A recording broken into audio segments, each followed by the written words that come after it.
এখনই রিডিংটা current feelings নিয়ে করা। বর্তমান পরিস্থিতি দ্য মুন। আপনি এই মুহূর্তে ইনটুইটিভ, ইমোশনাল এবং সেন্সিটিভ। আপনার অবচেতন মন সক্রিয় এবং আপনি দ্বন্দ্বমূলক চিন্তাভাবনা বা আবেগের সাথে লড়াই করছেন।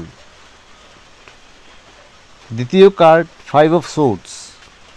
আপনি উদ্বেগ, চাপ এবং আত্মসন্দেহ অনুভূতির সাথে লড়াই করতে পারেন। মনে হতে পারে আপনি একটি আভ্যন্তরীণ যুদ্ধে লড়ছেন। এই আবেগগুলি স্বীকার করুন এবং মোকাবেলা করুন। থার্ড কার্ড ফলাফল নির্দেশ করছে দ্য এমপ্রেস। একটি গভীর শ্বাস নিন এবং সযত্নে ফোকাস করুন। আপনার মানসিক সুস্থতা লালন করুন। শান্ত কর্মকাণ্ডে নিযুক্ত হন এবং অনুশীলন করুন। আত্মসমবেদনা আপনার আবেগকে আলিঙ্গন করুক। মনে রাখবেন আপনি শক্তিশালী এবং এই অনুভূতিগুলি নেভিগেট করতে সক্ষম।